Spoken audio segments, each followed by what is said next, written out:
ഇപ്പം നമ്മുടെ Alocasia flower ചെയ്തിട്ടുണ്ട് കേട്ടോ. അലോക്കേഷ്യ സിൽവർ ഡ്രാഗനാണ് ഫ്ലവർ ചെയ്തത്. ഒന്നല്ല 2 ഫ്ലവറാണ് വന്നത്. അപ്പോൾ എനിക്ക് ഡൗട്ട് ഉണ്ടായിരുന്നു ഇതിനിപ്പോൾ ചെടി ചീത്തയായി പോവോ, ഡൈ ആയി പോവോ എന്നൊക്കെ. അപ്പോൾ ഞാൻ നേരെ നമുക്കെന്ത് സംശയം വന്നാൽ നമ്മൾ നേരെ ഗൂഗിളിൻ്റെ അടുത്താണല്ലോ ചോദിക്കുന്നത്. ഞാൻ നേരെ ഗൂഗിളിൻ്റെ അടുത്ത് തന്നെ ചോദിച്ചു.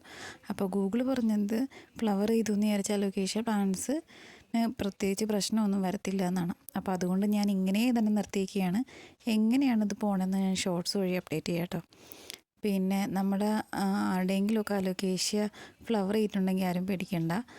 ഗൂഗിൾ പറഞ്ഞു വെച്ചിട്ടാണെങ്കിൽ നമ്മളെ പ്ലാന്റ് നല്ല ഹാപ്പിയാണ്, നല്ല ഹെൽത്തിയാണ്. അപ്പോൾ ഫ്ലവറിങ് ഇൻഡിക്കേറ്റ് ചെയ്യുന്നത് അതാണെന്നാണ് ഗൂഗിൾ പറഞ്ഞിട്ടുള്ളത്. അപ്പോൾ സാധാരണ ഫ്ലവറിങ്ങിൻ്റെ ടൈമിൽ ലീഫൊന്നും ഉണ്ടാക്കത്തില്ല, പുതിയ സീലിങ്സ് ഒന്നും വരത്തില്ല എന്നാണ് പറഞ്ഞത്. പക്ഷേ ഇവിടെ ഒരു ലീഫും കൂടി വന്നിട്ടുണ്ട്. 2 ഫ്ലവർ ഒരു ലീഫും ആയിട്ട് ഇപ്പോൾ ഉണ്ട്.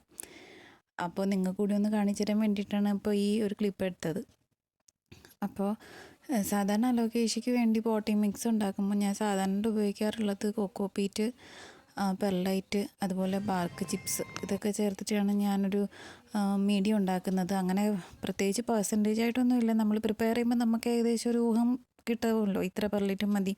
അതെല്ലാം കൂടെ ചേർത്തൊരു മിക്സ് ഉണ്ടാക്കുക. ഈ മിക്സിൻ്റെ ഒരു പ്രത്യേകത എന്ന് വെച്ചാൽ മണ്ണില്ലാത്തതുകൊണ്ട് ഈർപ്പം നന്നായിട്ട് നിൽക്കും. അപ്പം നമ്മൾ ഡെയിലി വെള്ളം ഒഴിക്കേണ്ട ആവശ്യമില്ല. അപ്പോൾ അലോക്കേഷ്യയ്ക്ക് ഒരു നനവ് കിട്ടിയാൽ മതി, ഓവർ വാട്ടറിങ് പാടില്ല. ആദ്യം നമ്മൾ ഒഴിച്ച വെള്ളം ഡ്രൈ ആയിട്ട് പോയതിന് ശേഷം മാത്രം പിന്നെ വാട്ടറിങ് ചെയ്താൽ മതി. ഓവർ വാട്ടറിങ് ചെയ്യുവാണെന്നുണ്ടെങ്കിൽ റോട്ട് വന്നിട്ട് പ്ലാന്റ് നശിച്ചു പോകാനുള്ള ചാൻസ് ഉണ്ട്. അപ്പോൾ അടുത്ത സൺലൈറ്റിൻ്റെ കാര്യം നോക്കാം. അപ്പോൾ സൺലൈറ്റിൻ്റെ കാര്യം പറയുമ്പോൾ ബ്രൈറ്റ് ഷെയ്ഡും അല്ലെങ്കിൽ ഫിൽറ്റേർഡ് സൺലൈറ്റും ഒക്കെ അലോക്കേഷ്യയ്ക്കും ഓക്കെയാണ്. നമുക്ക് നേരെ ഒരു ഫുൾ സൺലൈറ്റ് കിട്ടുന്ന രീതിയിലും അത്യാവശ്യം സെറ്റ് ചെയ്യാം. അല്ലാന്നുണ്ടെങ്കിൽ ഫിൽറ്റേർഡ് സൺലൈറ്റും സെറ്റ് ചെയ്യാം. പിന്നെ ബ്രൈറ്റ് ഷെയ്ഡിൽ വയ്ക്കുമ്പോൾ ഒരു കാര്യം കൂടെ ഒന്ന് ശ്രദ്ധിച്ചോളണം. നമ്മൾ മാർച്ച് സമയം നമ്മുടെ അടുത്ത് അത്രയും ഹീറ്റുണ്ട്. ആ സമയത്തേക്ക് ബ്രൈറ്റ് ഷെയ്ഡിൽ വെച്ചിട്ട് അലോക്കേഷ്യയുടെ ലീഫ് കരിഞ്ഞ് പോവാതിരിക്കാൻ വേണ്ടി ശ്രദ്ധിക്കണം. പിന്നെ ഇതുപോലുള്ള വേരിഗേറ്റഡ് അലോക്കേഷ്യയൊക്കെ നിങ്ങളുടെ കയ്യിലുണ്ടെന്നുണ്ടെങ്കിൽ ഡയറക്റ്റ് സൺലൈറ്റ് വയ്ക്കട്ടെ, ഫിൽറ്റേർഡ് സൺലൈറ്റ് മാത്രം കൊടുത്താൽ മതി. കാരണം ഡയറക്റ്റ് സൺലൈറ്റ് വയ്ക്കുമ്പോൾ വെരിഗേഷനുള്ള പ്ലാന്റ് ആയതുകൊണ്ട് പെട്ടെന്ന് ബേൺ ആയിപ്പോവും, ലീഫ് ബേൺ വരാൻ നല്ല ചാൻസ് ഉണ്ട്.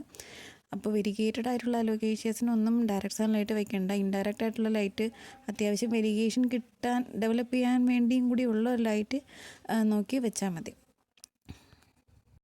ഞാൻ സെറ്റ് ചെയ്തിരിക്കുന്ന സ്ഥലത്താണെങ്കിൽ ഡയറക്റ്റ് ലൈറ്റ് കിട്ടുന്നതല്ല, വീടിനോട് ചേർന്ന് ഇപ്പം നിങ്ങൾക്ക് തന്നെ കാണാൻ പറ്റും ചെറിയൊരു ലൈറ്റ് കിട്ടുന്ന രീതിയിലാണ് വച്ചിരിക്കുന്നത്. ഒരു ഇൻഡയറക്റ്റ് ലൈറ്റ് എന്ന് വേണമെങ്കിൽ നമുക്കതിനെ പറയാം. അപ്പോൾ ഈ ലൈറ്റ് ആണെങ്കിലും കുഴപ്പമില്ല. അലോക്കേഷ്യക്ക് തീരെ ഡാർക്കും ആവാതിരുന്നാൽ മതി.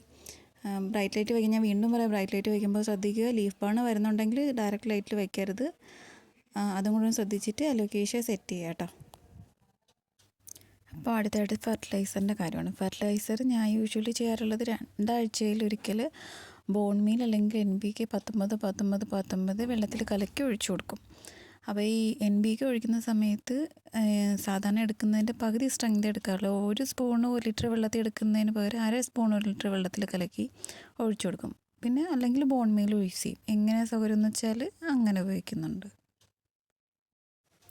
അപ്പോൾ ഇത്രയൊക്കെയാണ് അലോക്കേഷ്യയെ പറ്റി എനിക്കറിയാവുന്ന കാര്യങ്ങൾ. വേറെ എന്തെങ്കിലുമൊക്കെ നിങ്ങൾക്ക് അറിയാമെന്നുണ്ടെങ്കിൽ എന്നോടും കൂടി ഷെയർ ചെയ്യുക. അപ്പോൾ സബ്സ്ക്രൈബ് ചെയ്യാതെ ആരെങ്കിലും കാണുന്നുണ്ടെങ്കിൽ ഒന്ന് സബ്സ്ക്രൈബ് ചെയ്ത് സപ്പോർട്ട് ചെയ്യുക. Thank you for watching.